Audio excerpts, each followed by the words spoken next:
If you're looking to grow your startup, growth marketing is key. But where should you exactly start? Should you invest in social media ads, hire a growth expert, or attend every industry event in town? Well, the bad but actually good news is there is no one-size-fits-all approach. The best marketing strategy for your startup depends on three main things: your goals, your target audience, and your budget. Pay close attention to these three variables because we'll be talking about them throughout the video. So let's start with the first variable, the goal for your startup. And this could be many things. So we could be talking about customer acquisition, product market fit, or perhaps brand awareness. But in order to simplify our job here, we're going to agree on a common goal: client acquisition. And let's be honest, this is one of the main challenges that most startups face. Now, the next variable we can tweak is target audience. Obviously, your target audience should be as specific as possible. We are talking about conducting customer interviews, researching your audience, and building marketing personas. But again, let's break this variable into two simple types: business to business and business to consumer, or B2B and B2C. Typically, B2B businesses have a longer sales cycle. The prices and contract length vary from customer to customer,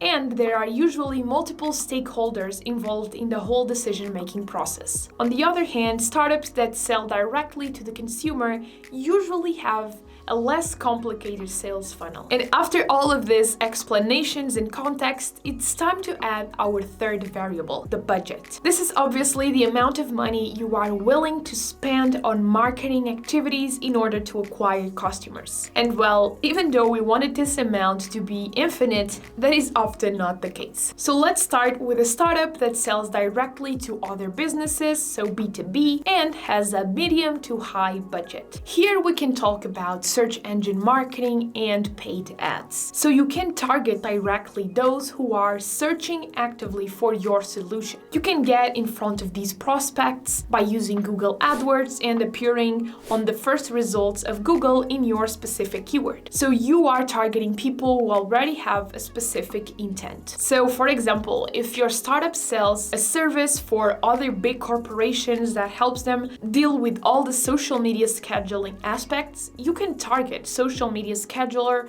for enterprises. And the best part is that you can combine paid results with organic traffic. So you should also invest heavily in SEO and other means of being on top of Google. Well, but what if your target audience is other businesses, but you are lacking some budget? Well, usually B2B transactions require more education from the product side. And so content marketing plays a huge role here. And so you can spend your time creating these resources like blog posts, white papers, industry reports, or other forms of content in order to acquire new customers. And you can either do it through ungated content, so say a blog post or a LinkedIn post, or gated content. And with gated content, people have to leave their email to access a specific resource.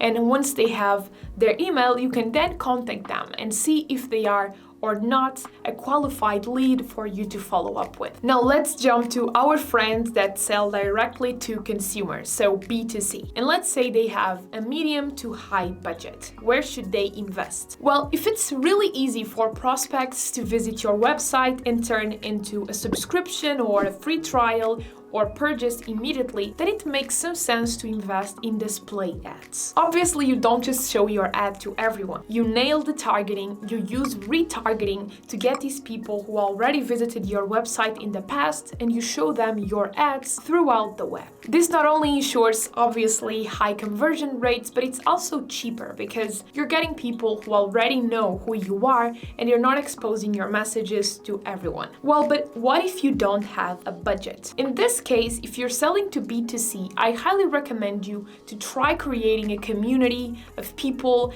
and be more social, say on Instagram, TikTok, LinkedIn, or other platforms, and try to build a strong organic community by contributing and also accepting the contribution of others in your own content. Essentially, the goal is to spend more time building relationships and hopefully getting some traction as a result. And as you can see, content marketing is is one of the best ways to start if you have a limited budget. But if you also have a lot of budget, content marketing is a no-brainer. The results it brings are amazing and it's highly profitable for most brands. But obviously, you don't simply post content. You need to have a whole strategy feeding up every piece of content you post. And that's why you really don't want to miss this video to learn how to create your content strategy for the new year.